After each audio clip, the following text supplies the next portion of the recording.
Welcome to No Fall Zone, the podcast that takes you inside the minds of Freeride World Tour athletes, past and present, who've left their mark on the sport. We lift the curtain and give you a glimpse of what life is really like for some of the world's greatest professional freeriders.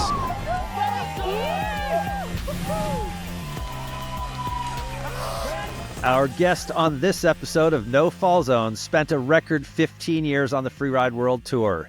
He had 4 event wins, including 3 Extreme Verbier titles, and finished top 5 in the ski men category 8 times, finishing second in his rookie year and winning the title in 2012. On tour, he earned the moniker the Mayor of Stomptown, while in his native Sweden, he's basically regarded as the skiing version of Thor, the Norse god of thunder. Recently, he played a very entertaining supporting role in the critically acclaimed ski film Here, Hold My Kid, co-starring his wife, Jackie Passo. Reine Barkered, welcome to the podcast. Oh, thanks, Dave. Thanks for having me. Yeah, it's awesome. I've been looking forward to this one. It's been a while. So where are you now? What have you been up to? And what's life like as a young retiree from the Freeride World Tour? Right now, I'm back home in Duved, or Åre, Sweden. At my temporary place I'm staying while I'm building a house. Well, me and Jackie are building a house. So that's been taking up a lot of time. Juggling a little bit of this and that, some politics, a little bit of normal work, and still trying to stay relevant in skiing. So yeah, there's that.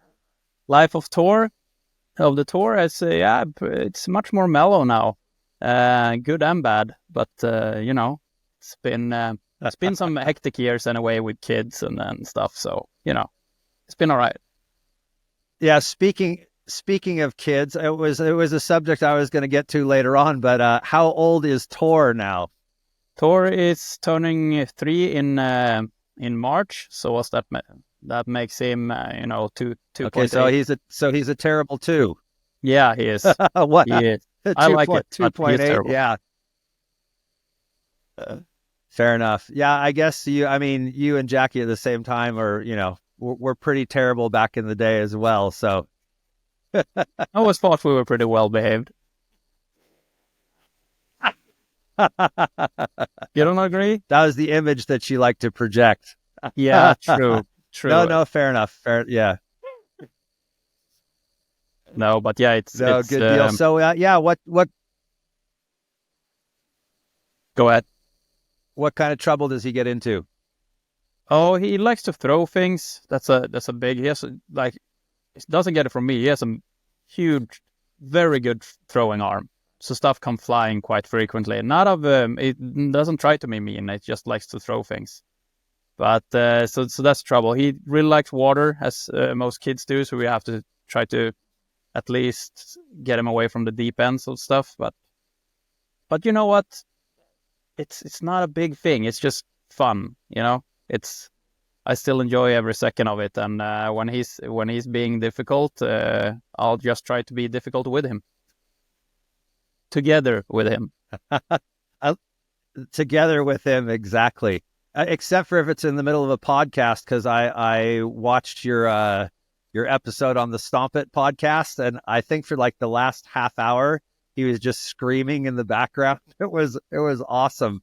The host was finally like, I don't know if people can hear, but Tor is really upset right now. So it was pretty classic. Yeah, we had a little logistics issue on where everyone was supposed to be in our old tiny little house. So, but it's good. He was with me on I did a live from the Scandinavian Big Mountain Championships. I was in the TV live stream. Awesome. National TV, and I tore on my arm. He slept through most of it, but started waking up, and a lot of comments started coming in. It's like, that kid is awesome. But it worked out. Good deal. And was that doing commentary, or was that kind of a question answer thing? No, we're doing commentary together with a reporter from SVT. It was me and Carl Regner who did it, and sounds like we did a pretty decent job, so we were happy with it. It's a lot of it, it's 160 riders. Good. Well, so it's oh, a lot wow, of talking. okay.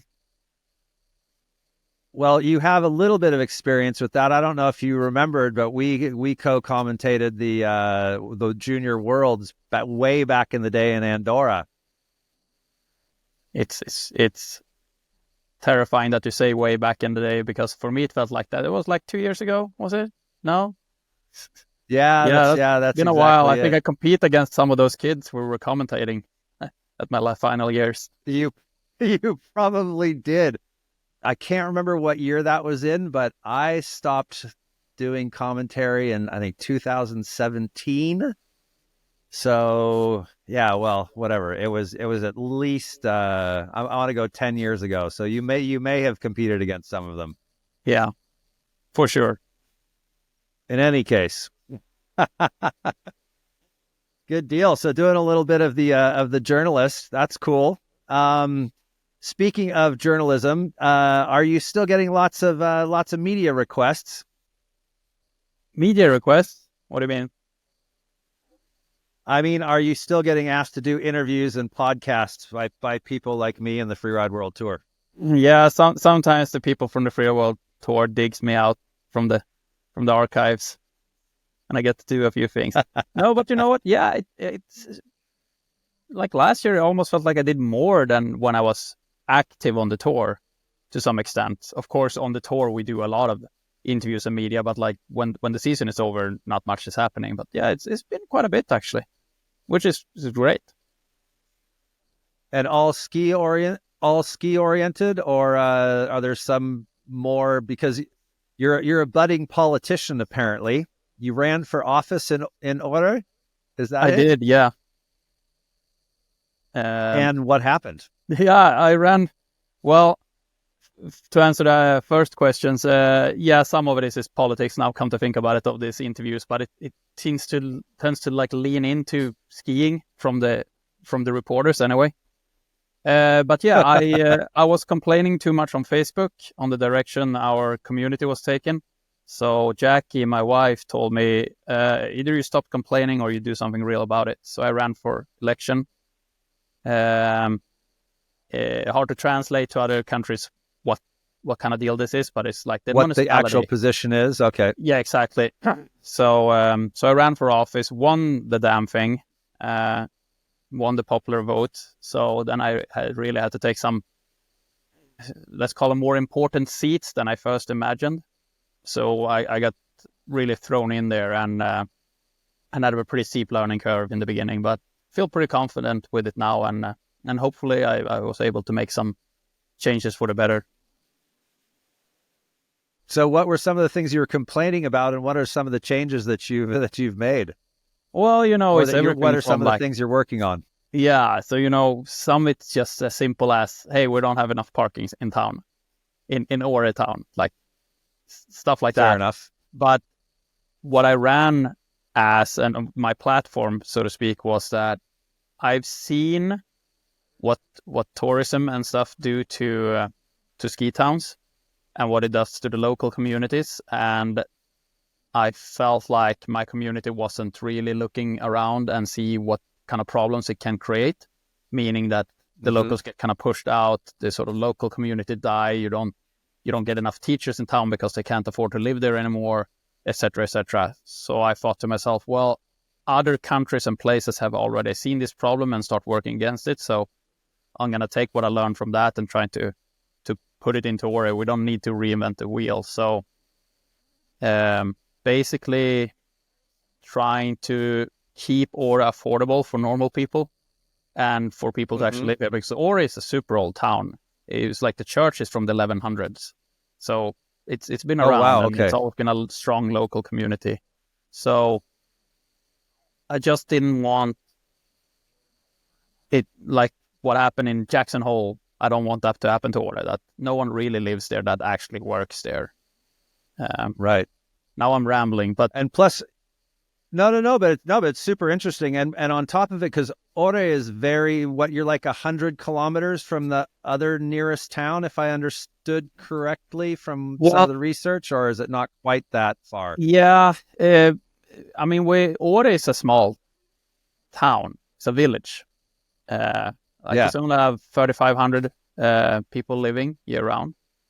on record. There's probably more people that is not on the record, but the municipality is pretty large. It takes like 2.5 hours to drive through it, and you have multiple little towns through there. But the nearest city, it's 100 kilometers away. Yeah.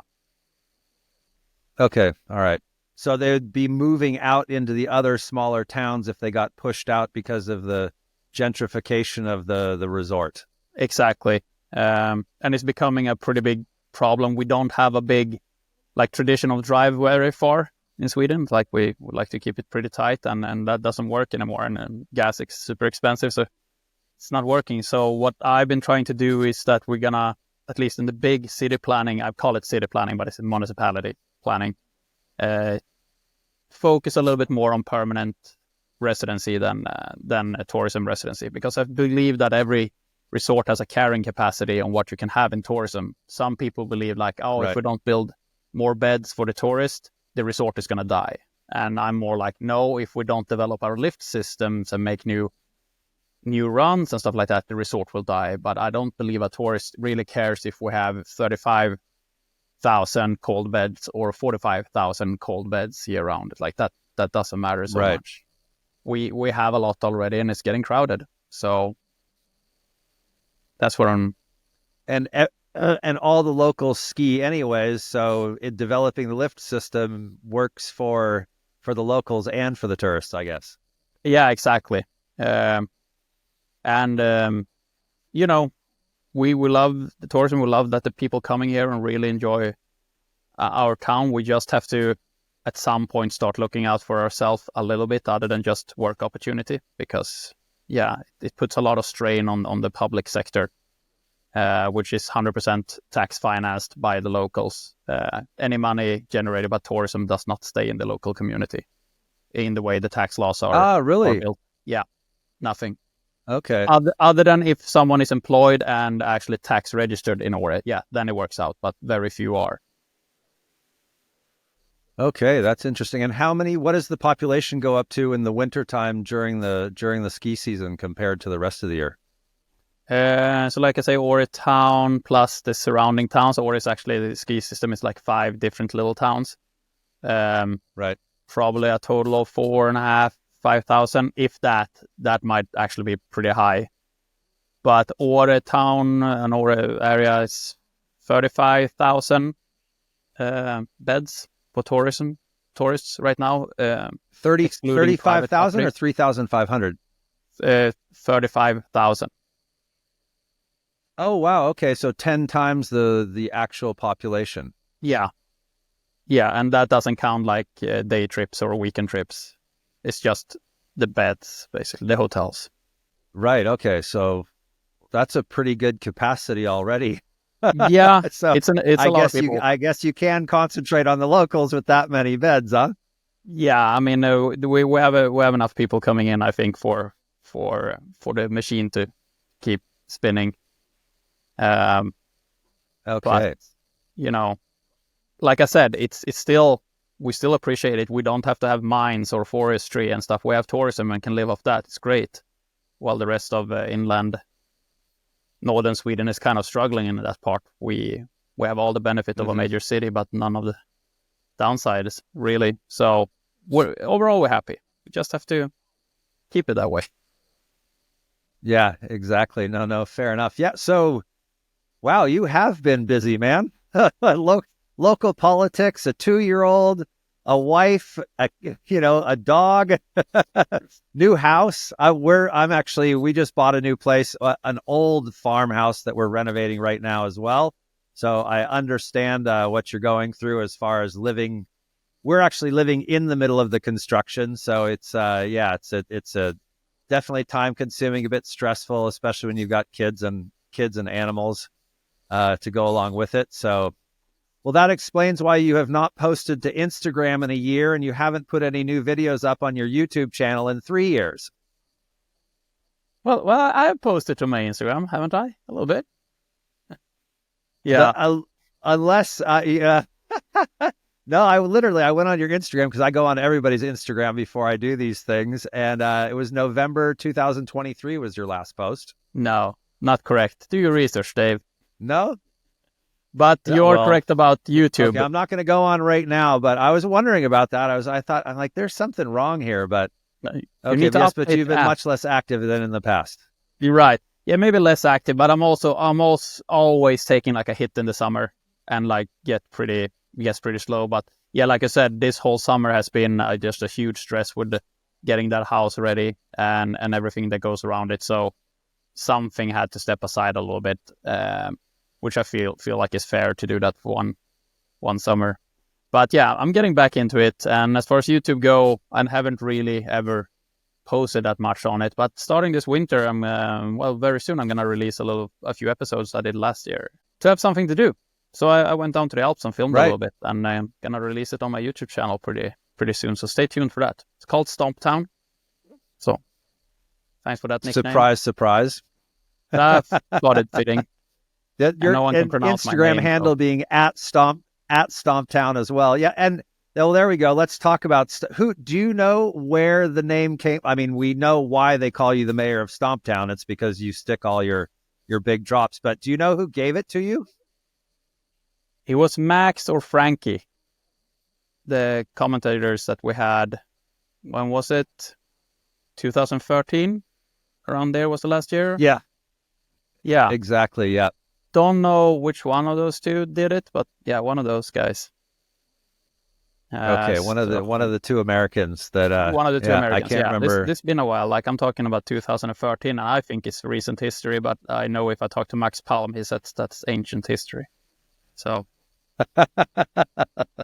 but yeah, they just started saying it during the live feed, and then it just stuck. Fair enough. Well, it's a fitting nickname. So, thanks, buddy. All good. No, so and I mentioned the Stomp It podcast, which was super entertaining. There's for people who don't know Stomp It, and I just discovered it as I was researching this, but he's a Swedish free skier who does tutorials on skiing. He's got like almost 300,000 followers. I had no idea, but it's one of the biggest skiing YouTube channels. Yeah, this guy named Jens. He's just such an awesome guy. I had him on my roster for 11/8 for my clothing sponsor as I worked as a community manager for a little bit there. Great guy. I found it funny how it's like a little toned down, like Swedes usually are. But in real life, he's like on YouTube, he said himself, I'm cracking it up quite a bit. Like being a little out there. Wow. Like, okay. Normally he's much quieter. But yeah, okay, great guy. It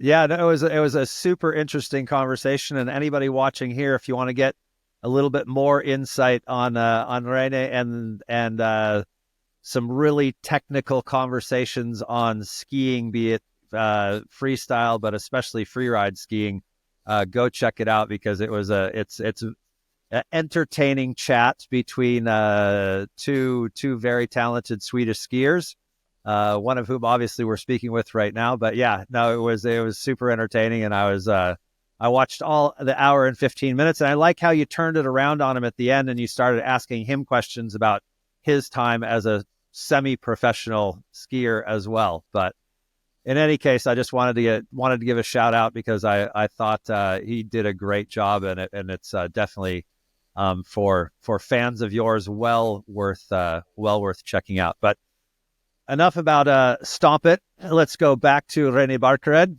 and you're the youngest of three brothers, and it seems like your family was super tight. Tell me a little bit about how it was growing up skiing in Duved and within the Barkered family. Yeah, so I have two older brothers and one younger sister also. Okay. I didn't miss the sister. Yeah, she also flies under the radar sometimes. Sophie. She's Poor also having a baby now in December. So crazy times. Congratulations. All right. Your mom must be happy. Yeah, I think she was, but now she's taking care of Tor a little bit, and she said like I finally met my match on what she can do. So now I think she's getting overwhelmed. one of my brothers has 5 kids, so she had plenty of grandchildren to take care of. But yeah, 2 older brothers, a bit of a gap between us. But yeah, I grew up on our little farm out here in Duved. It is a farm, sort of. It used to be a farm. Now it's a farm with no animals. So it's just the buildings left. A great place to grow up by the cross-country trails just outside on our land here, and the ski hill just a short drive away. So a lot of skiing, a lot of activities. Dad was really keen on like putting us on anything that he find that we might find interested in. So he taught us how to water ski, wakeboard, skiing, cross-country skiing, hunting, a bunch of stuff. Just that he never had anyone to show him. So we got a good all-around practice as a kid. And he was a stay-at-home dad in one sense, because he took care of the farm in the forestry. He's kind of stayed home, working from home. So we saw a lot of him. And Mom worked at the supermarket. And he was the one who dragged you around all the different ski races and everything. It was, yeah. Which is weird when I think back at it, how you perceived it as a kid getting dragged around on these things. I mean, I knew that it was like, oh, because I want to race. But at some point, it felt like you got to those races because that was just like school. It's just something that, hey, this is what you got to do. It's just a part of life. You got to do it. Because most kids in my age group were. Coming from here, skiing was not really reserved to, you know, the privileged few. It was kind of a people's sport. It was no stranger than playing soccer.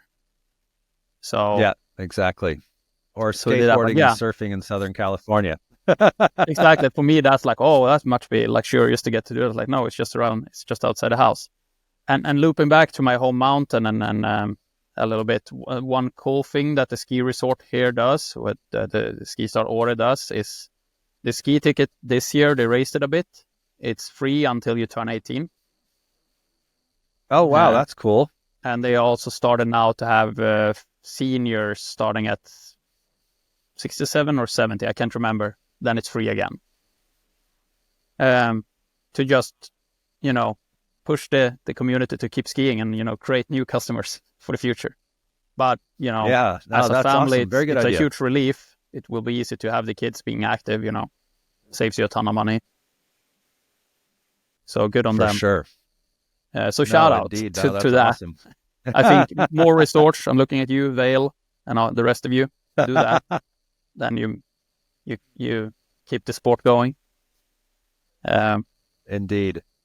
So you grew up racing, but apparently you were not a big fan of the atmosphere. I've seen in quite a few interviews you've done that, the whole ambiance around it's kind of like the soccer moms on the sidelines in other countries. So I guess you did it until what, late teens, and then it was So what was the whole deal? The transition. You know, the beginning of your ski career, you came up, you didn't really like the ambiance, but then at the same time, you started watching some Swedish ski films, and that kind of opened your eyes to other things, other avenues in skiing, because you loved the sport, you just didn't like the racing, if I understood correctly. I mean, since a young age, I skied for as long as I can remember, and then alpine racing was what you did. And, you know, for the first part, it was great. You know, you skied, you were kids, you went out on races, found friends that I still have to this day. It was awesome. But around turning, I would say around 13 there, things starting to get very serious very quickly, which like by its own is not necessarily a bad thing. It just, in my eyes, a little early, I would say. Like, keep the love for the sport going a little bit longer. But that was not the worst of it. The worst was the parents around was Karens. It was like, oh, you can't talk to my kid. He's gonna, you know, focus on getting the start getting out. And people were starting getting kidded. They threw all this expensive equipment all around it, even though, like, that's not what's gonna make it or break it for us. Right. Oh, sorry, I got an incoming call here, so I have to find your. There we go. Yeah, so that started creating this atmosphere that I really didn't enjoy. It was not awesome going on competitions because you didn't meet your friends. You went there, you did your race, and then you went home. It was like all the love for it seems to be gone. And some of the coaches, not all, but a lot of the coaches were on the same way. Like they were like any bad teacher. They like told you like, do this, do that. And then it's like they didn't really care. There was no passion, no understanding, and no way to like, the good coaches, they could pinpoint like, hey, this guy actually, that's a little off the way he does that, but it actually works for him. So you should do that. We had a coach like that, but he quit, where you can lift individual talents. But yeah, the coaches basically became just like the parents. It was just a toxic environment. Everyone was just angry with each other. And it's like, oh, my kid is better than your kid type deal. And then that rubbed off on the kids and it just got worse and worse. And you got to be a little bit humble too. Yeah, I didn't have the best results when coming up in my teens. So, I mean, that doesn't help. Right. But I even saw the people that did have results a few years Still later, none of them skied anymore, So I don't think it was just that. Then I got a break. So when did the change come from the Alpine to the free riding? What kind of opened the door to the next chapter in your skiing life? Yeah, it was basically me having a little bit of break. I did my last Alpine race in order when I was 17. FIS sanction race, didn't do well. Then I went to school. I went to gymnasium, as I say. So I chose another city just to get away from it all. Came back, signed up, didn't know what to do, and I signed up to the Ski Instructor Academy, a 1-year education here in Åre, because I was like, why not? There's something to do. Turned out to be one of the best decisions. Yeah, one of the best decisions I ever made, because I got to meet a ton of people that had a different background than I had coming into skiing. Like they grew up going to the Alps, for a week holiday and stuff like that. So they had that glow still, that love for skiing. I was just skiing because that's what you do. And a few of them and myself, we start watching like ski movies. Some of the not first, a lot of good ski movies came out around that area. Propaganda from Poor Boys Production, and then there was the Free Radicals movie, Swedish ski movies with all legends like Jesper Rönnbäck and a few others that we started watching. And then I get inspired, like, oh, okay, so there's other type of skiing. Because for you younger listeners here, like, I come from the first generation. People didn't know this sport almost at all. I mean, it's not a huge sport today, but then, I was in the ski community and I barely knew about free riding. So it was different times. But yeah, no, indeed. And did you guys have the Warren Miller films or like the Blizzard of Oz or stuff like that too? Yeah, we did that. Was that earlier or the same time?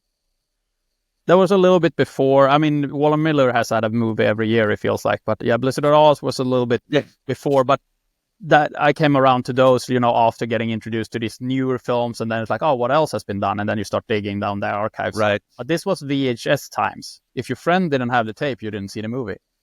So yeah, exactly. It wasn't as easy as it is today.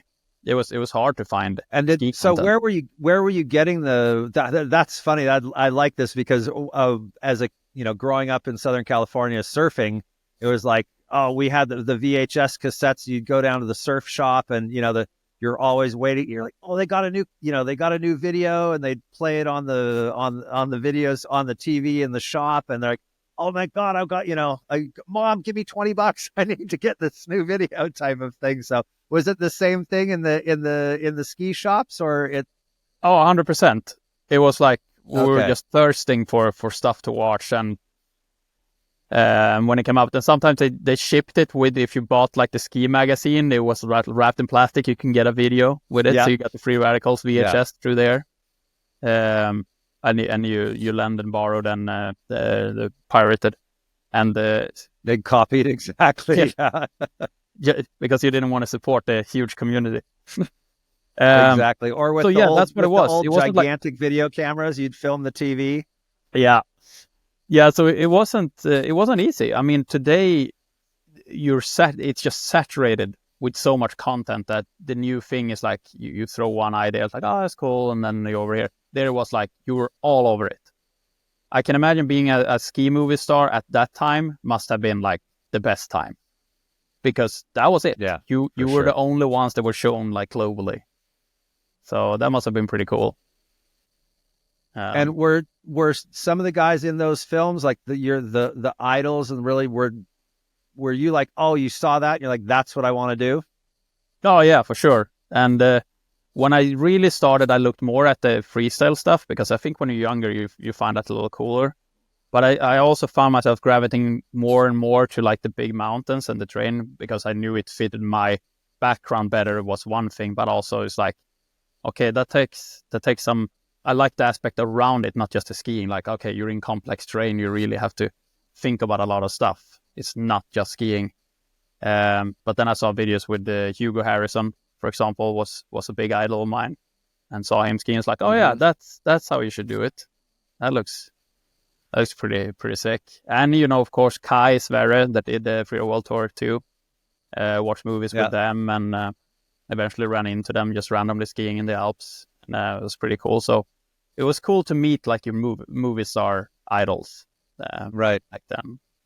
So Kai and Sverre, did you know them before you actually started competing? And now we're going to get into the whole competition thing where so when you what was your first freeride event?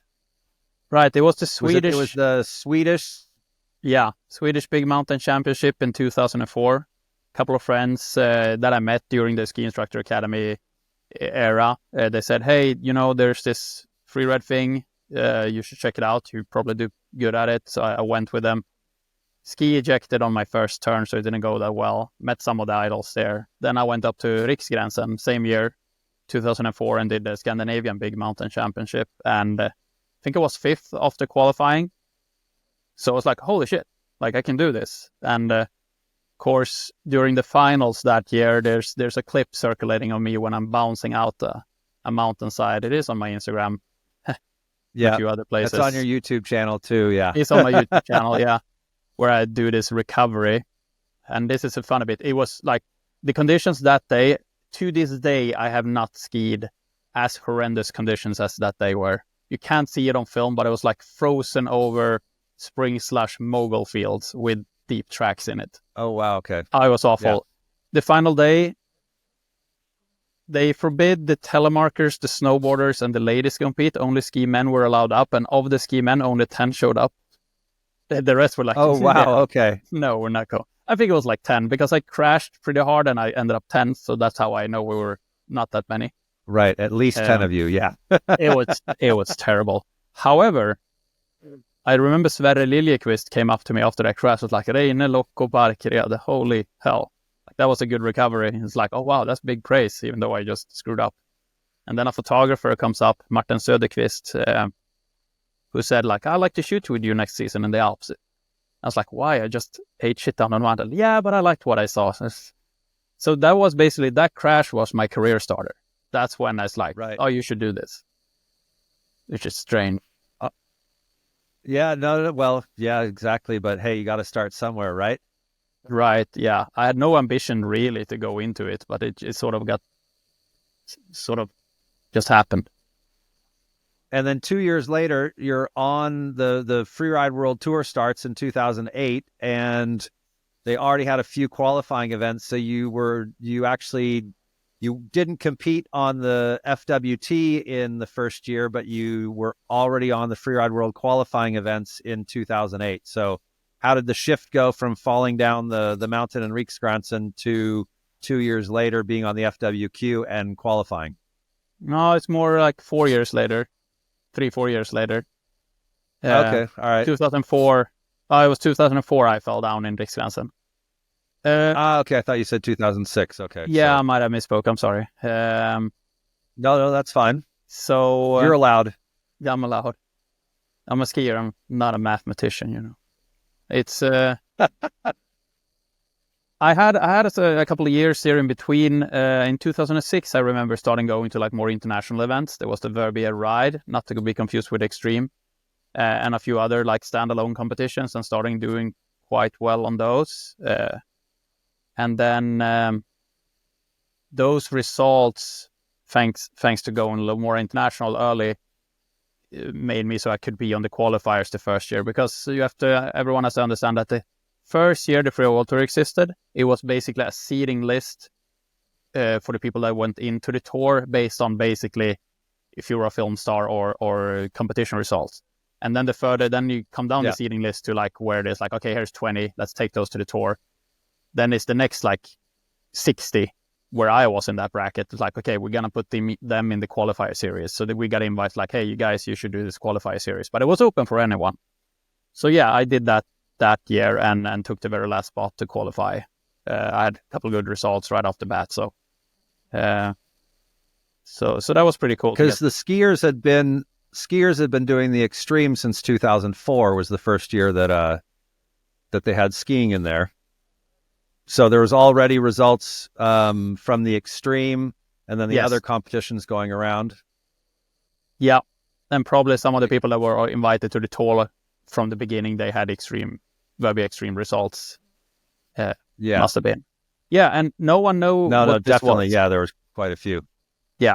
Yeah. In the first year, no one really knew, what is this? Is this something worth spending your time on? Or should you go the route that had until that point been like the goal?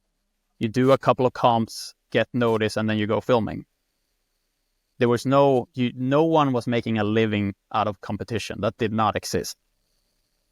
Yeah. So it was kind of a gamble to go into like fully commit to this tour, but it seemed like, okay, now there's an actual World Cup. So seems pretty legit. And I knew if it suited me, so I stuck with it. And a couple of years later, people really started to make a living of just competing. So, and at the same time, there was the tour going on in North America as well.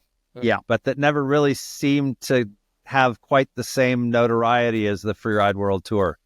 No, at least not for a European. I'm sure if you ask the Americans, it was like for them for a long time, that was the only tour, even when the Freeride World Tour started. Yeah.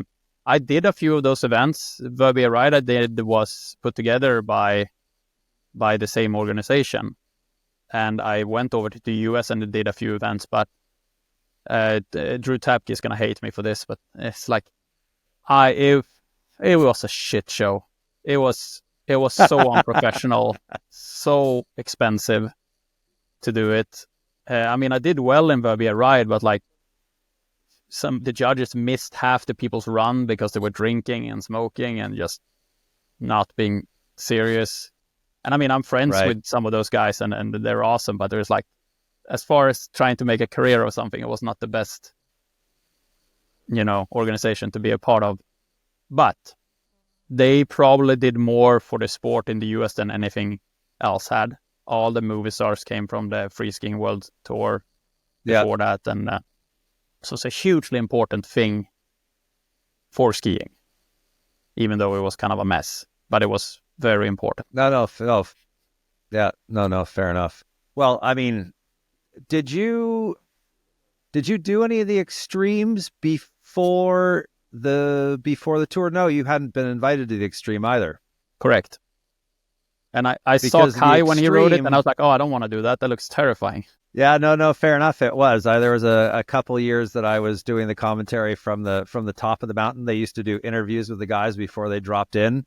And and I was up there just going, oh my God. Plus I'm afraid of heights. So I was holding on to the start gate, just going, well, please, why do I have to do this type of thing? But yeah, no, it was, I totally get where people, they look up at it for the first time and go, really? Are we, do people actually ski down that? Do you remember the first time that you went up, and what the feelings were as you got to the top of the Beck for the first time, even before you got to the start gate? Because just getting to the top of the mountain, there's something like, for me, it was, I had chicken skin and like I said, I needed to stay as far away from the edge of the platform that they build up there as possible. But I mean, I remember like Klassen and Goodwill and some of those guys like standing out on rocks, like trying to look down and scope their line as best they could. I'm like, you guys are crazy.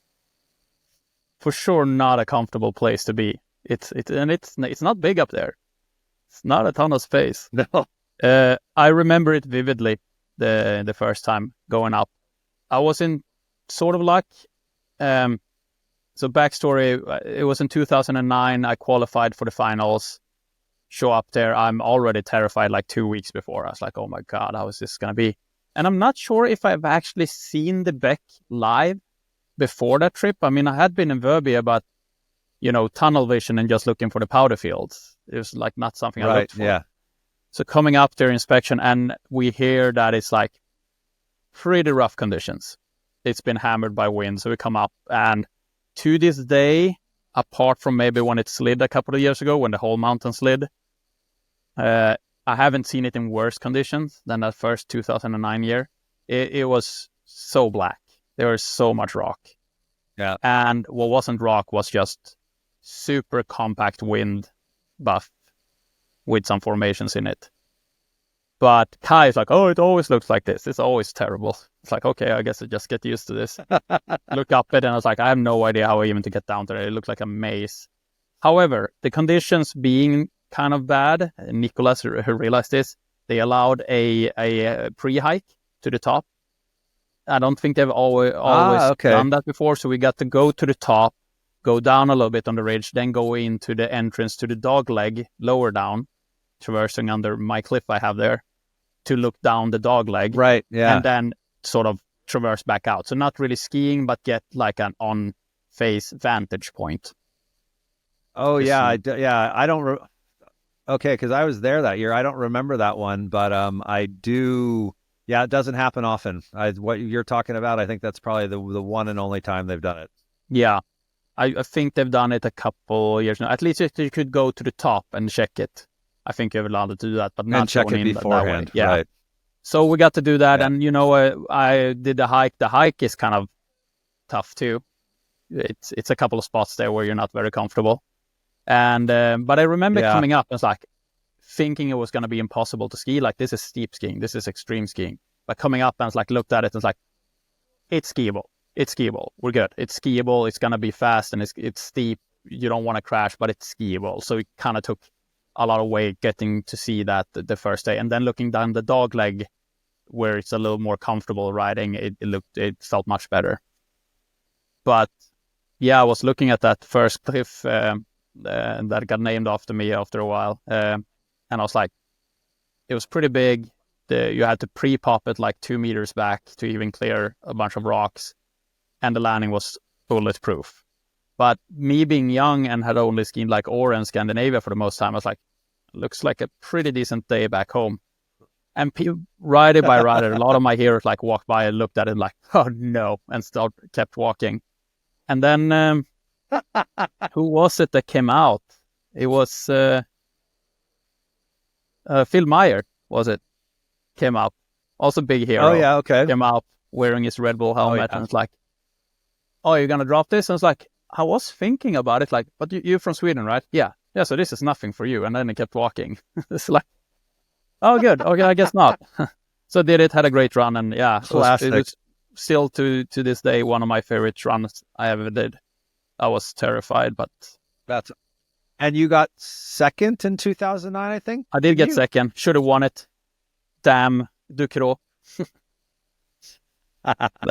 Yeah, he's always been a thorn in your side, hasn't he? Yeah, I mean, I think I have 3 second places in Verbier, and all 3 times it was him that won. I think, or maybe it was Curie once. I'm not sure, but yeah, guys, beat me and him, and I think might have been Kevin one time, I think, but yeah, that's right. But that time in 2009 was interesting because it was kind of extreme skiing versus freeriding, because I was going pretty fast through dogleg and hitting a bunch of cliffs, and he was going through Central Kolar in like a couple of mandatories you had to do to just get in there. So it was, I've never seen it like that after. It was terrifying, but it took time. But that was, during that area, was kind of a way to ski. If you were going to go in places like that, you could take your time. So it was kind of like extreme skiing versus free riding that day, and free riding lost. But then he skis super fast too when the conditions allowed. So it wasn't like old school versus new school or anything. It was just interesting. Yeah. No, exactly. No, it's kind of like you against the young kids nowadays, or in the last couple of years of your time on tour. It was tough. The last few years, you can't help but feeling like, what am I even doing here? Because you know that. Have you seen the movie Surf's Up? the penguins surfing. Yeah, totally, of course. Yeah. You know how big Zed felt? Like, oh, they were doing like spin around it. That was me. So it's like, I was like, shit, I have to bow out on this thing pretty soon. Because it got hard. I mean, I tried to adapt, doing a little more tricks, and I felt pretty good about it. And I felt if we got on bigger stuff, I could still hold my own. Even the last year, I think I would have still held my own against even the youngest guys there. On the smaller stuff, you get super hard. The tricks and the type of lines that the guys are doing today is just incredible. So it would have been really hard, well, if not impossible, to keep up. So there's that. If I only practiced 360s a little bit more, I could probably stay in it a little longer. But I had my years. I felt like I had not much more to gain or interest of being there. I felt like it's definitely time to bow out and let the new generation shine, which they do very brightly. So, but yeah, they do indeed. I still had a ton of fun skiing with all of them, and no, for sure. So go ahead. Have I lost you?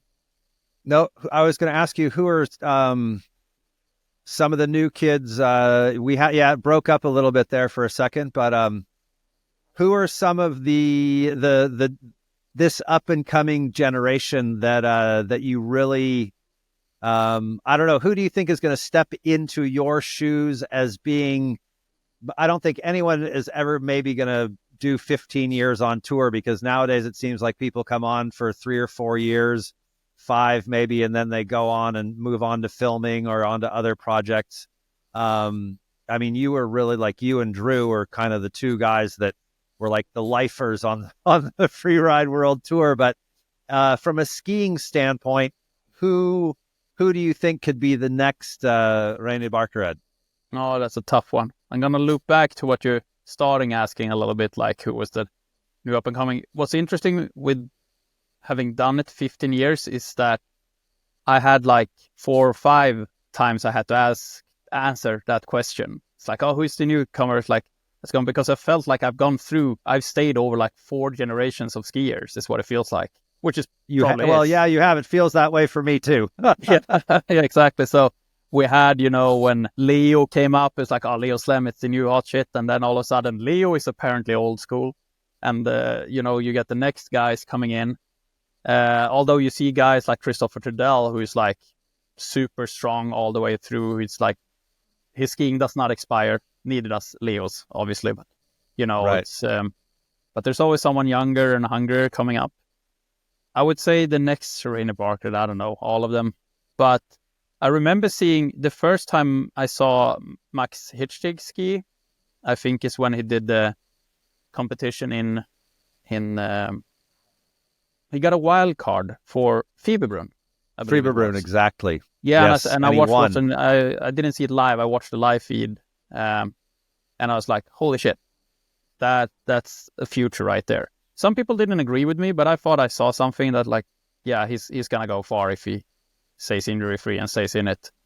And then I realized, like, okay, so he's taking the big lines, it's skiing the way I would have wanted to ski, but he throws huge tricks and stomps them. Tricks. So it's like, okay, yeah. There it is. There's the package that I think is gonna be the future. Yeah, but not take anything away, Max Palm and Marcus Gogan. Oh my God, it's like, what the hell? What even is that? But if I have to say Max Hitchtig, if he stays motivated and wants to stay in it for a long time, I think he will. Yeah, for sure. I think he has that mindset as well, as that he could do this for a long time. And I think nowadays with social media, and I know there's still the big ski production companies, and this was something that you had to deal with early on when you I don't know, like 3 or 4 years into the tour, because you talked about it on the Stomp It podcast, I think. But nowadays you don't necessarily have to like dedicate an entire season to filming. You can still get clips and put lots of content out on social media and still do the tour, where you were talking about you had I guess the possibility to film with matchstick, but you're like, they wanted you to just be ready to go at a minute's notice, and which meant you couldn't do the tour. So where do you regret that at all? Not having, been a big film star when you could have done it? Or, I mean, I know you're super happy with what you've done on the Freeride World Tour. Obviously, you've left your mark. You're a legend, but every now and then do you kind of go, maybe I should have gone and done the filming? Yeah, you're touching on it there. It's I regret it in the sense that it would have been fun to have that little chip on my shoulder. Is that the right expression? Well, have done it. Have it in my resume. I was in a matchstick movie and I did that. But at the same time, it's hard to regret because that timing, because I know how the years developed and what happened during those years, that would possibly have been the end of the competitive career as well. Yeah. And then the filming could have gone, I don't know which direction. So as things panned out, no regrets. But of course, it would have been fun to have done it. But yeah, the sponsor I had at the time said like, oh yeah, of course you can film with them, because they were sponsoring, like they owned the movie. Right. But yeah, you cannot compete. It's that and nothing else. So that kind of did it for me. It's like, and honestly, and I talked to my mentors a little bit about that. I have a few mentors, close friends. It's like, my skiing is somewhere better suited for competitions than film, I think. I have a little slower process getting amped up to do something pretty sick. I kind of need that inspection day, and I know on filming it's kind of a little more like go, go, go. Right. If I have the right crew with me, I can do that. If I get sent out there with someone I haven't skied with much and it's up to me to sort of amp myself up, I could see that could have been a problem. Because outside of competition, I'm a pretty conservative skier. And yeah, I heard you say that as well. Yeah, and that's the key to longevity, could be. But yeah, so I think it just suited me better, and that's why I also decided on that direction. Mm. And also other sponsors were very keen on podiums, not films. Well, fair enough. In the podiums, you had quite a few of them over the course of the years, and tied with one of your heroes from the beginning of your career, Kai Zackerson, with 3 wins on the Bec des Roses. Only your nemesis and best ski buddy at the same time, Aurélien Ducrot, has more with 4 in men's skiing. We're not going to talk about the snowboarders because it's a whole nother can of worms, and I'm not going to bore everybody with Freeride World Tour stats for the next half an hour, although I could easily go there. But yeah, from the ski standpoint, first of all, which of the 3 victories is the one that stands out the most in your mind? Or what makes each one special, if you prefer to answer that way? Oh, yeah. Well, it's hard to say that, not to say the first one, because I won the Extreme Verbier, which was a dream of mine, and at the same day won the tour, which I the night before dreamt about a little bit. Like, what if you win both? That would be pretty cool, because it was a long shot to do it. A lot of things had to happen for me to win the tour as well. But it was bittersweet for 2 reasons. One being I had to sit down at the bottom for such a long time waiting for the people that could potentially beat me and bump me down that, my nerves just broke. So when I finally won, I was like... 4th or 5th down, weren't you? Yeah, something like that. So I had to wait for quite a bit. And that took such a tremendous amount of energy. So when I finally won, I was drained. It was a relief, but it was not like, wow, yeah. I mean, I acted like it, but it wasn't there. Yeah. But more importantly, I was not happy with that run. I was holding on for dear life. The conditions were, you can't see it on film, but they were terrible. The snow was kind of heavy. A lot of people had crashed that day. You got stuck just by doing a turn. It was one of those days you probably wouldn't ski normally. You would just let's do some group lap and go home. So and I missed. I watched that. I watched that run yesterday, and you get down to the end, and as soon as you pull up at the you get through the finish line, and you do your hockey stop, and you're like, huh, a little bit too much hot sauce on that one. Yeah, I said that. I think that was a quote from either it's Shane or JT Holmes. I can't remember. It was from a movie, from a ski movie. Okay.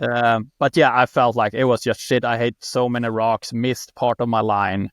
But I got a better run than the other guys did that day, so fair enough. But it's very hard to be happy with it when you felt like, oh, I've barged my whole run. I'm just lucky to be standing. Yeah. So in contrast, the next time I won, I didn't open the feature. Kevin Gurry did, but we both did a new feature that day that people have been building up to for some years. Skied really fast, felt good. So I was very happy with that win, but I was still second. So I think my favorite win was the third one in 2017. Although we did start halfway down, or not halfway down, but in Central Couloir, because the top was... Oh, it was Central Couloir, okay. Yeah, so I did a Central Couloir, and I had only done it in like pretty shitty conditions and bad light before, and now it was like super conditions. Steve Klassen was at the start with me. He had done the forerun, and he gave me like the best piece of information that I've ever received at the start gate. He's like, Reine, that was the best I've ever skied a Beck. Just send it. It doesn't get better than this. And I was like, really? Because I was, nervous, as you always are. It's a very uncomfortable spot to be standing up there. And I just decided to send it. So I did it in 3 turns, getting down to the cliffs, and it just felt great. And yeah, third win. So I think that was like emotionally one of my favorites. And I think I was pretty late in the day-ish, middle. So it's like pretty instant reward. The score was super high. So I was like, yeah, I got that thing that I missed from the first one. Yeah. 95 points. I think it's you who screens it. Was 95 points. And I can hear your voice now when you're saying it. That was a good day. Felt a little bad for Leo. He had such an amazing run that day too. But he still won the title. So he did win the title. So it was a good day for both of us. That was awesome. But trivia, one of the best runs I've had in Verbier is also one of my worst results. And it's 2010, I think it was. We got to ski twice because weather came in and stopped the comp halfway through. Oh, that's right. Yes. Yeah. And I got to ski my first day. I was one of the people that did get to ski before they killed it. Snow was amazing. It was so much snow. I had a pretty good run, but I felt like when I came down, like, 1, I want to do that again, and 2, I can do that so much faster and better. And then I'm going to get the chance the next day to do it. It snowed another 10 cms, so just amazing conditions. Sent it, I think it clipped 6 cliffs on the way down, just milked the whole mountain as fast as possible. And I come down and I'm in 6th place. So it's like, damn it. But I felt good because I was very happy with my own skiing. So, No doubt. And tell me about 2021. See, where did we start? It was on the Petit Bec, so it didn't really count. Yeah, it was on the start number 3, and I crashed. We'll get to that. We'll get to that in a second, but that's exactly it. But so you and Eimar did the same line, and you did the same line, and then you over rotated the backflip at the bottom, and handed Turdell his. I think if you'd won, you actually would have won your second world title, and Turdell ended up winning and won his second world title. But it was the over-rotated backflip on the bottom. Yep. Foos and Anna on the webcast were just losing it.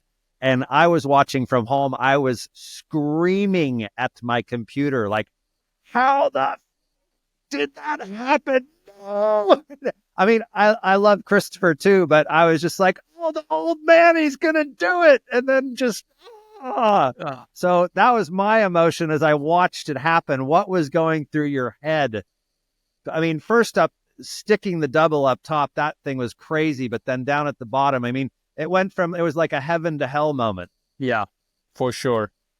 That double at top that Eimar opened up, obviously I got to hear it on the start that he had done it and made it. I had it as a plan A, but I was kind of hesitant that it was going to go. So I had like an option B that I was starting to lean towards, but you hear Eimer is doing it, and it's like, kind of want to win this thing again.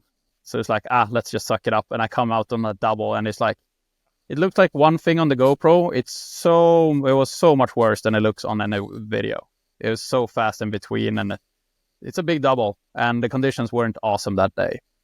But I landed the second one, which it's like surprised the hell out of myself, because when I'm in the air, I was like, yeah, this is no way this is going to work. It looked like I was landing on a parking lot from like 20 meters. Oh, wow. But, landed it, and I was like, and then immediately got in a couple of good turns. And then I was like, okay, now I'm feeling it. Like, now I got a really good run going on here.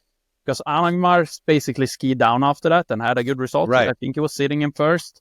He was first, yeah. Yeah, he was first there, but he also, like, the score wasn't super, super safe.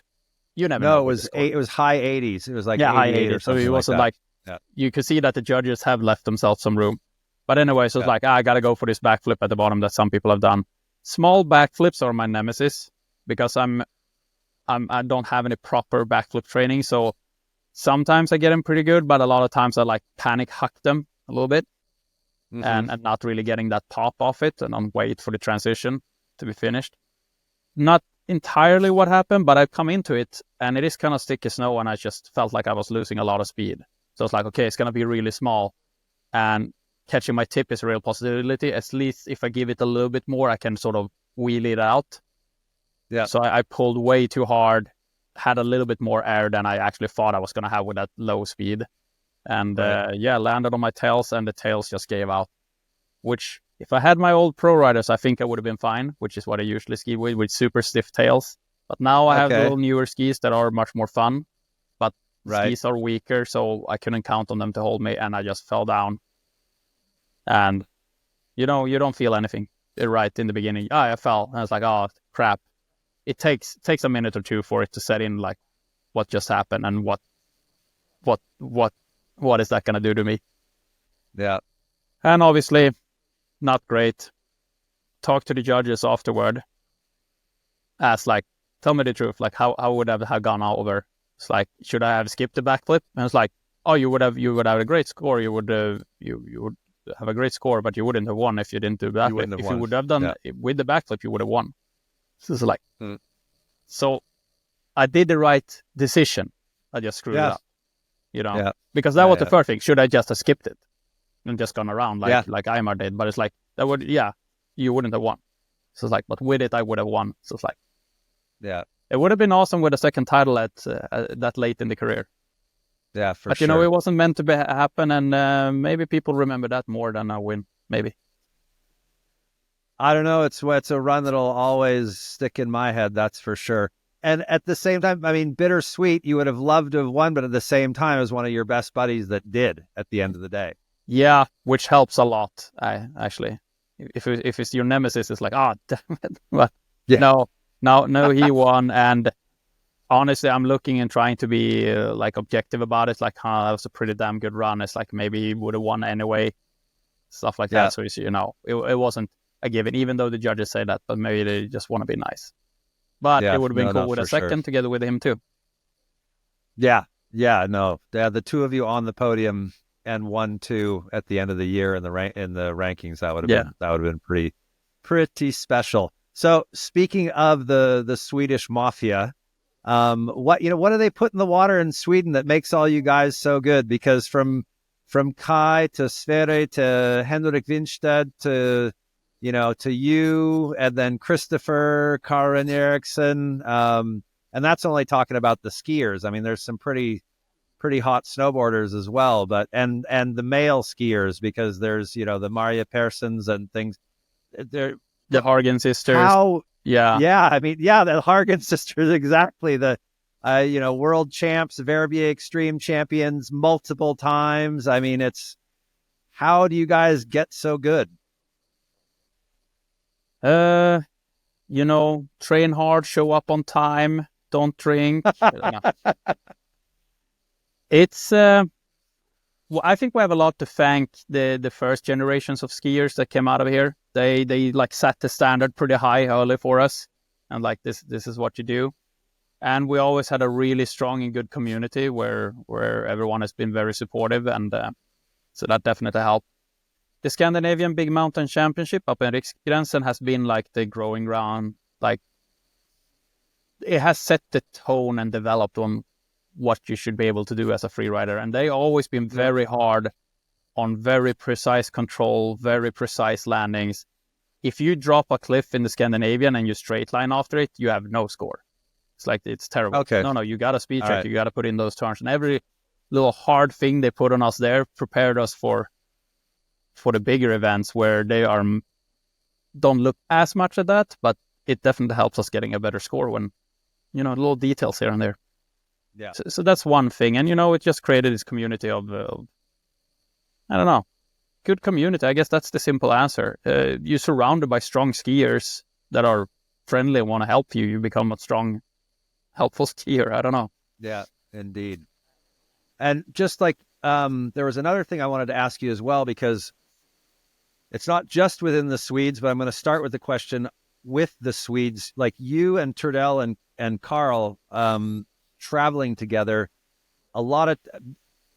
It started with you and Christopher skiing exactly the same lines, and now very often it's Christopher and Carl skiing exactly the same lines. So do you guys go up and scope together and say, this is the one we want to do? Is it kind of a mini competition between you as well to say, this is our line and let's see who can ski it better on the day? Or what's the thought process behind all that? That's a good question, because it does happen a lot. No to the last question. We don't do it to see who's best in between us. It's two reasons it happens. One, I think we have, coming from the same background of skiing, we have the same eye for the mountain and gravitates towards the same thing automatically. That's not to say that it could have been instances where, we go up to inspect together and then one is swerving over here and start talking about it, and maybe the other's like unconsciously like starts looking at that too. It's like, oh yeah, what do you got there? And then you all get stuck on the same thing. I'm sure both of those happens. To be honest, I feel like at least when we talk to each other, especially in the early days, me and Christopher, when we skied, it's like we always try to ski where's the hardest line we can ski and ski it well. And that the answer for a lot of riders is usually the same. Like, that is the hardest line. That's where we're going to go. The Eagle is the most committing part here in Fiberbrunn. We're going to do the Eagle. Right. Stuff like that is probably going to change, because obviously it doesn't always score as good as we think it should. So sometimes we're going to have to start stepping away from that. But I think we all like ski what we truly believe is the most difficult thing we can ski there that day. And that's usually the same thing we're looking at.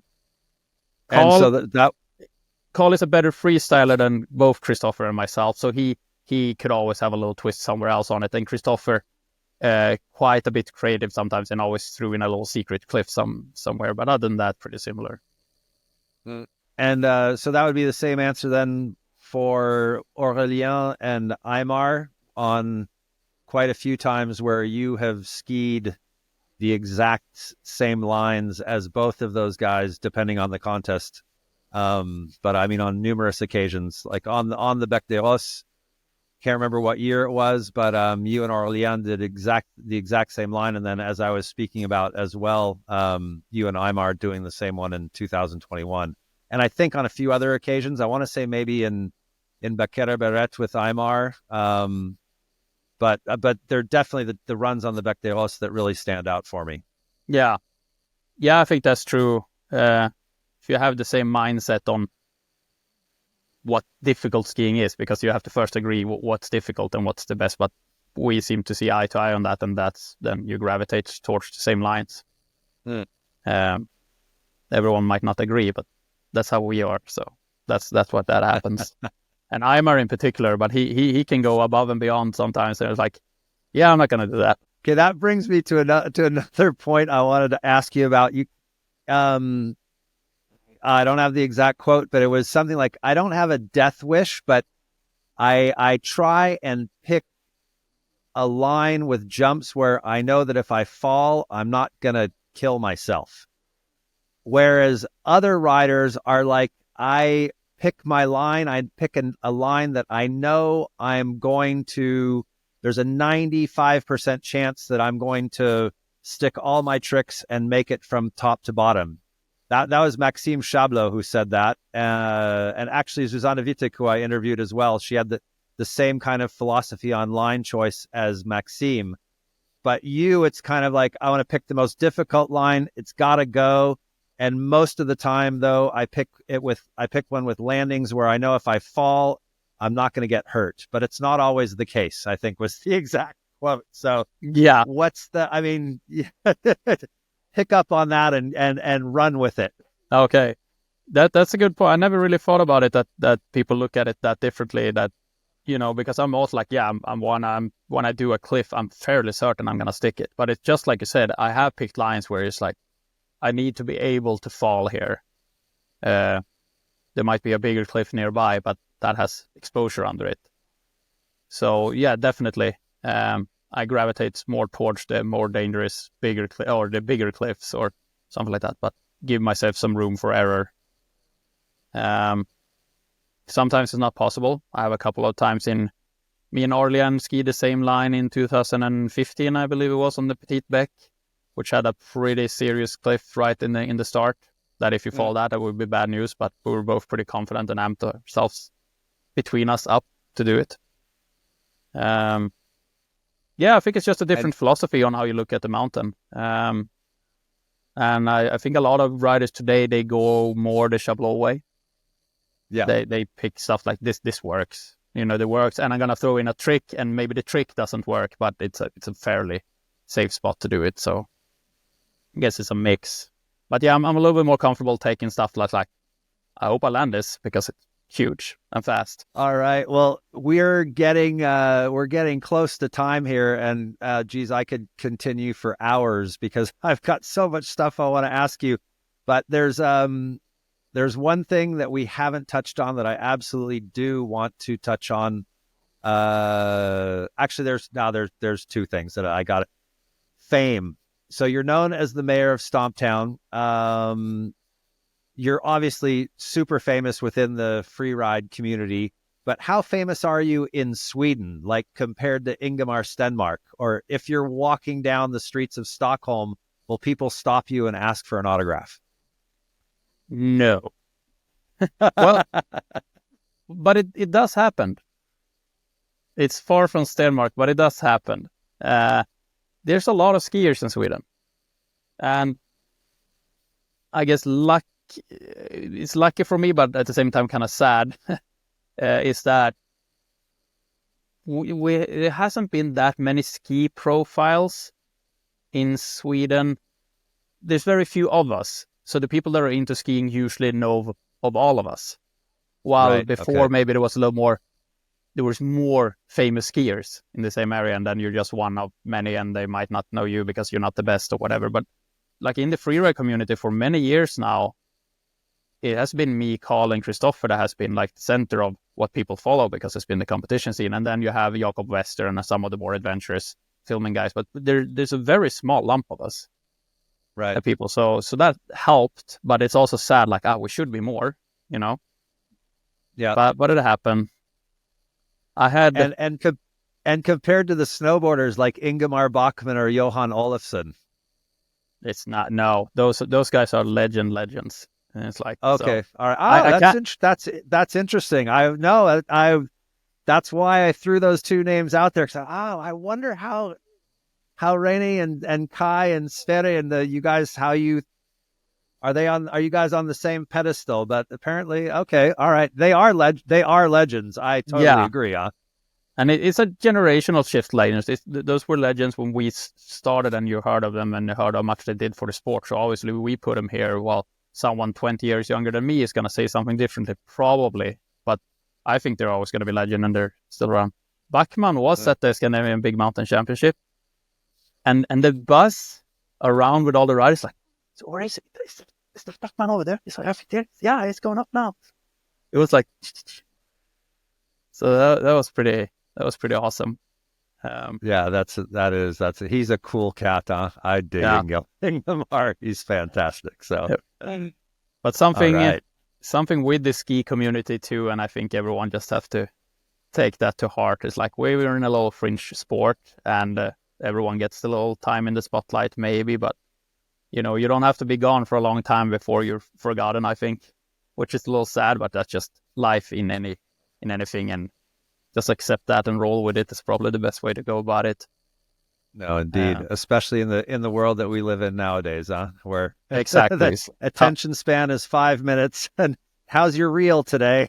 Yeah, it's like you could probably be famous today and then lose it, but then be back 2 months later and be more famous and then lose it again, so to speak, because it's just like who is on that last clip. You got to be candid, then you're fine. Yeah. But for the rest, and also like what area are you in? For me, I think that Henrik Winstedt is probably always going to be like known within any freerider. But sometimes if I meet someone from California who is 20 years old, they might not know who Henrik Winstedt is, and that's like for me, it's like, what? How can you not? Because he is like he's won everything, Yeah, exactly. That's just how it is. It's pretty funny, but that doesn't matter as long as everyone's skiing and having fun. No, that's exactly it. So speaking about skiing and having fun, let's talk about Here Hold My Kid. Oh yeah, that was fun. It was an awesome film, and I mean, you and Jackie have been together since 2000. Was it 2011 or even earlier? 2011. So it's starting to, it's been a few years. But one of the things that I loved on tour was, the complicity between the two of you, how you're, it was one of those, and one of the things that I was still disappointed, it's like you not winning your fourth extreme and your second world title, was that the two of you never won a competition at the same time. Correct. Which I think would have been awesome. You've been on the podiums at the same event at the same time, but you never won the same competition. But you two you're a fantastic couple, and you've now done film projects together, which the two most recent ones being Here Hold My Kid and Arctic 12, which at the same time were, I think it was Jackie was the driving force behind both of them, and one 100%. You guys had probably 100%, yeah, Jackie through and through. And with Here Hold My Kid, I think it was probably one of the best experiences of your life. And I know that Arctic 12 was quite the opposite. So how is it working with working with your wife on those kinds of projects?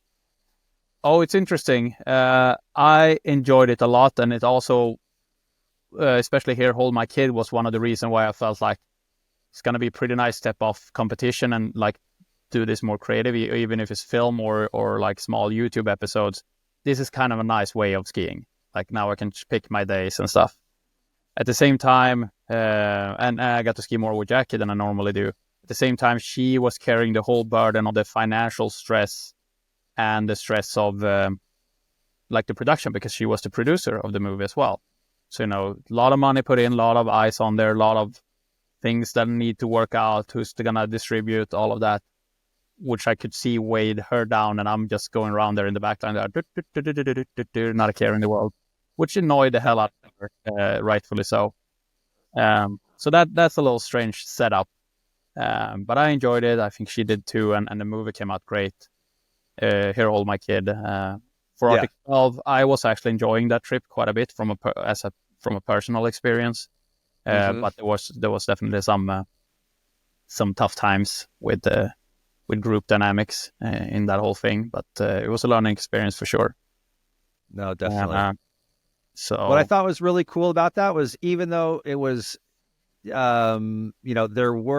was a hard mission, and for people who've never seen the film, you guys, you hiked and skied the 12 highest peaks in Sweden, or all the above 2,000 meters, I believe. Yeah. In the Arctic region in Sweden, in one go. So carrying toboggans and pulkas and tore that in pretty serious avalanche conditions too. So it was challenging that way. But yeah, physically pretty demanding, 26 days out. But I was in such a good shape that we toured all the way up. Then you end up almost in Riksgränsen, went up to the comp and won it after 16 years of trying. So that was pretty great. Awesome. But yeah, that was one of the hardest things I've ever made, but also one of the most rewarding. And you really get to know who you are when you're in that environment, hungry and tired, living in a tent. It looked like it. And I would do it again over and over and over because it's a super good experience. However, you could also go and film a ski movie with your kid in Andermatt, eating great food and ski powder, and hang out with Cody Townsend and Elise Saugstad, and that's pretty neat too. Yeah, that looked like a lot more fun. If I had to choose between the two, I think I'd definitely go with Here Hold My Kid, especially because at the same time you're hanging out with John O'Verity and Adam Gendel as well. So that was the best. That's the best part. So hard to know when those guys are joking, though. Brits. Oh man, yeah, good time for sure. Was fantastic, no doubt. We're looking to make a sequel, hopefully. Oh, really? Okay, you heard it here first on No Fall Zone. There we go. Here Hold My Kid Part 2. Is it going to star the dads this time, or are you guys going to still play second fiddle to the moms? It's going to probably star the dads once we start putting in the same amount of effort to get the movie made. Maybe we'll start the dads a little bit more. So it'll be starring the moms again. Maybe Cody's time maybe he had a little more time soon. I don't know. Yeah, exactly. He's almost done with the 50. Well, I think he's got 3 left that but we don't even know if those are going to go, huh? Something like that. I don't know. I'm excited to see it. I gotta say, shout out to Cody. I was watching him work from the sidelines, like prepping for his next mission and working from home, getting all of that stuff arranged. And I looking at that and just felt like the biggest lazy slob in the world. I think I've done pretty well in the skiing and been pretty like a go-getter. But holy shit, the amount of work ethic and energy of that guy is just incredible. Yeah, and I mean, I think he's surprised pretty much everyone in the industry, even himself, because before he started that project, even 2 or 3 years, even at the beginning of the project, the first year, people were like, nah, this is never going to happen. I remember thinking just like, what a great idea. You pick up a book, it's like, oh, here's my schedule for the next couple of years. It's like, what a great idea. Is there more of those books? But then I saw... Yeah, what it amounted to, what they really were. That's exactly it. And with the whole global warming thing and the itineraries changing and everything, I mean, it turned out to be a heck of a lot harder than he thought it would be. Yeah, which in some sense adds to a better story. Granted, it can be done, but otherwise, that's a story too. It's like it's a story that it's all about, right? So it's either way, it's going to work. No doubt. Maybe you can find the European equivalent and do it with Aurélien Ducrot. Oh, yeah, that would be cool. But he's just sailing all the time, so it's hard to get a hold of. Didn't Vivian Brochet did something similar? I think he skied all the big peaks. In Chamonix, there was I'm not sure. In the... I know I'm he gonna did have something. to look that up. There's somebody who did a big project on a bunch of ones that hadn't been skied in Cham, and I can't remember. I mean, Aurélien did a bunch of them as well, but yeah, during the Cham Lines years, he did a lot, huh? Yeah, exactly. Definitely rings a bell. And then, of course, one of our future guests, Jeremy Heights, and his big project, which I'm having a blank now that we're bringing that up, and I should know because I was just looking at it the other day. Come on, what's the name of Jeremy's project? Oh, oh shit! You did it to me now. La Liste. Yeah, the list, exactly. There we go. Thank you very much. Well, there we go. Well, it's a little teaser there. Jeremy Heights is one of our upcoming guests, and we will be talking about his time on the Freeride World Tour, as well as The List, La Liste, which is an incredible film as well. Reine, any last words? I don't want to let you go, but it's been like almost an hour and a half now, so we're going to have to wrap this thing up. But it's nice to speak to someone in not a toddler voice. I don't get out much. So it's just that. But yeah, and the last word. Well, since you are talking to heights, we can remind the viewers like Jackie's nickname for heights and Antematten and those guys were my little Swiss men. My little Oh, Swiss that's men. so sweet. They did not enjoy that. I love it. Okay, well then I won't call Jeremy a little Swiss man, but all right, man. This has been absolutely awesome. I now remember, it's making me miss the tour days. I wanted to peek a little bit more behind the curtain and pick your brain for some awesome anecdotes and things that happened on tour that should probably stay on tour. So I guess it's a good thing that we've run out of time. Let's set aside a separate one and just do that. Just us okay, reminiscing over stuff that happened, and we just switch out names. That sounds good to me because it's things are very professional on the Freeride World Tour nowadays. They always have been. You guys have always been serious athletes, but I think we let our hair down a little bit more back in the day. But maybe that's why they don't do it anymore, because you and I don't have any more hair. There we go. Yeah, that's why. But you're right. I heard like my last year on tour, somebody like, oh yeah, that party was crazy, and I was like, sure, crazy. you weren't there. You haven't seen what I've seen. When Michaud and Kato and those guys. Oh God. Oh yeah, everybody ending up shirtless at the Pub Montfort after breakfast, after an extreme. Good stuff. Very good stuff. Well, this has been good stuff, Reine Barkered. Thank you very much. Give Jackie Passo a huge hug and a kiss for me, please. Will and do. young Tor as well, and Tor Passo. There we go. That's. I'm gonna wrap it up on this one, but Barkered, Tor had to have a Finnish last name. A Swedish last name wasn't good enough for him. No, apparently not. Jackie thought it was a tradition since I'm having my mother's name, so should Tor. So he's Tor Passo. Okay. But it's actually a trade-off. I found it fair enough. She moved from California to Sweden for me. Fair trade that he gets her last name. Okay, that's a good one. That's a good one. Yeah, you never wanted to set up in Squaw Valley? Oh yeah, for sure I would want to. It's just quite a bit more complex for me to be able to stay in the States than for her to be able to stay here. Plus now with a kid and stuff, it's kind of a no-brainer in terms of raising a kid where it's the most beneficial and easier. So we're here. And now there was apparently an election. A little bird told me that you get homesick real easily. What was that? Yeah, we were talking over each other. A little bird told me that you get homesick very easily. Oh yeah, that was a big thing a long time. I do want to come back to the darkness where I can be myself. All right, there we go, Mr. Mayor. Thank you very much for speaking with me, and it's been a pleasure. Have a good one, buddy. Pleasure, Dave. Have a good one. I hope you enjoyed that chat with Reine Barkered as much as I did. He's an absolute legend, the 2012 Freeride World Tour ski man champion, 3-time winner of the Extreme, but still a fantastic human being that we can have that is super easy to talk to, and just an absolutely great guy. We had some fantastic times on tour, and it was really a pleasure to catch up with him. No Fall Zone will be back next Friday. Keep an eye on the Freeride World Tour social media channels to find out who our next guest will be. Until then, don't forget to drop in.